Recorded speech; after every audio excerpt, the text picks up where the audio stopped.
কেমন আছো সবাই? চলে এসেছি আমি আরও একটা নতুন ভিডিও নিয়ে। টুল্লু, টুনটুনি আর আমার নতুন অতিথি রোজির তরফ থেকে সবাইকে অনেক অনেক অনেক ভালোবাসা। আজ রোজিকে প্রথমবার ছাদে নিয়ে গেলাম একটু রোদ খাওয়ানোর জন্য। সবার সাথে ওকেও ছেড়ে দিয়েছি, আজকে তারই ভিডিও দেখাবো।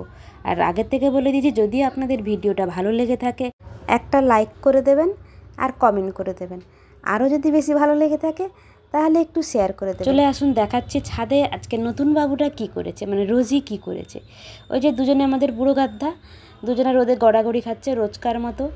একটু রোদটা আজকে বেশি ছিল, তাই একটু কেউ বেশি রোদে খাচ্ছে না, ছাওয়ার নিচে এসে বসে রয়েছে। আর বাবু টুল্লু বাবু এসে মাঝে মাঝে ছোটো বাচ্চাকে দেখে যাচ্ছে। ছোটো বাচ্চার সাথে আর টুল্লু বাবুর খুব ভালো খাপ হয়েছে। ও ঘোড়া হয়ে ছোটো বাবুকে নিয়ে ঘোরে, মাঝে মাঝে নিজে গড়াগড়ি খাচ্ছে আর দেখে যাচ্ছে রোজি কি করছে। আর রোজি একটু ভয় পাচ্ছে, ওর মনে হচ্ছে যেন ওকে আমি আবারও ছেড়ে দিয়েছি রাস্তায়। যেহেতু একদিন পুরো একটা রাত রাস্তায় ছিল, তাই এত খোলা জায়গা দেখে ভয় পাচ্ছে। কোনো লুকোনোর জায়গা খুঁজছে, ওই যে ভেতরে ওই জায়গাটায় লুকোতে যাচ্ছে। আর যদি একবার ও লুকিয়ে যায় তাহলে আমি ওকে খুঁজে পাবো না। আর দেখতে পুরো ইঁদুরের মতো লাগছে। আমি গিয়ে টুক করে ধরেছি, টুক করে বের করছি। যতবার বের করছি ততবার ও ঢুকে যাচ্ছে। আসলে ভয়ে ও ঢুকে যাচ্ছে। খোলা জায়গা থাকা মানে ওর মনে হয় ভয় ঢুকে গেছে যে আমাকে হয়তো আবারও রাস্তায় ছেড়ে দেবে। যে ওকে ছেড়ে গেছিলো খোলা রাস্তার মধ্যেই ছেড়ে গেছিলো, মানে খোলা আকাশের নিচে রাস্তার মধ্যে ছেড়ে গেছিলো। যেই দেখছে আমরা আছি, প্রথমে ওর একটু টাইম লেগেছে বুঝতে যে কি হচ্ছে এখানে, তারপরে নিজে নিজেই ঠিক হয়ে যাবে। দেখেছেন, ঠিক হয়েও গেছে, ঠিক গড়াগড়ি খাচ্ছে ওদের মতো।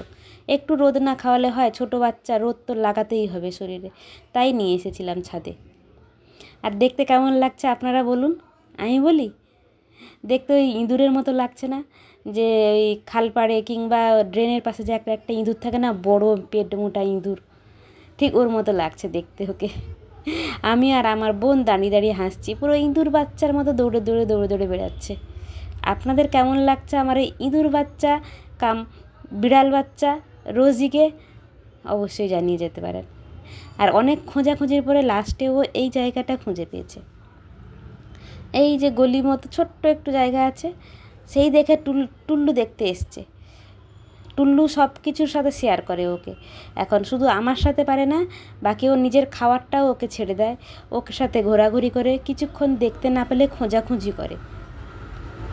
মানে খুব খেয়াল রাখছে টুল্লু, কিন্তু ছোটো বাচ্চাটার টুনির সাথে খাপ খায় না। যেহেতু টুনি মেয়ে আর ও মেয়ে, তাই একটু খাপ খেতে টাইম লাগবে।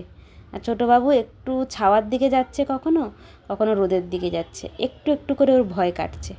কিন্তু সবথেকে আশ্চর্যের ব্যাপার, বাড়িতে ওর কোনো ভয় নেই, আনন্দের সহিত ঘুরে বেড়ায়, টুল্লুর সাথে ঘুমোয়, টুল্লুর সাথে খেলা করে। এখন মোটামুটি ছাদের ওইটুকু জায়গাও নিজের জন্য দখল করেছে। দেখা যাক এখানে ও বসে বসে কী করে। আসলে অনেকটা রোদ ছিল তো, তাই ও বুঝতে পারছে না যাবে কোন দিক দিয়ে, একটু একটু হাঁপাচ্ছিল, অভ্যেস নেই হয়তো ছাওয়ার মধ্যে থেকে থেকে। একটু করে বেরোচ্ছে আর একটু করে ঢুকে যাচ্ছে, মনে হচ্ছে সেই জন্য একটু বেরিয়ে দেখছে, নিজের ঘরের মধ্যে আবার ঢুকে যাচ্ছে। যেমন ইঁদুরগুলো খাবার খুঁজতে গিয়ে বেরোয় আবার ঢুকে যায়, ঠিক ওর অবস্থা ওই রকম। বড় হয়ে যে কী ধূর্ত হবে আমরা সেটা এখন আলোচনা করি। কিছুক্ষণ পর খেয়াল করে দেখলাম ও কিন্তু হাঁপাচ্ছে, মানে ও গরমটা নিতে পারছে না, তাই ওকে নিয়ে নিচে পাঠিয়ে দিয়েছি। একটুকু বাচ্চা বেশিক্ষণ ছাদে না থাকাই ভালো। এই যে দেখছেন গড়াগড়ি খাচ্ছে। আপনাদের আমার ছোট্ট রোজিকে কেমন লাগছে বলে যাবেন। ভালো লাগলে লাইক কমেন্ট করে যাবেন আর শেয়ার করে দেবেন। দেখা হচ্ছে আমার পরের ভিডিওতে। তবে রোজি আর টুল্লু একে অপরের খুব ভালো বন্ধু হয়ে গেছে। এখন দেখার টুনির সাথে ওর কতটা বন্ধুত্ব হয়, একটু বড় হওয়ার অপেক্ষা। ওকে, আসছি, বাই বাই, ভালো থাকবে, সুস্থ থাকবে।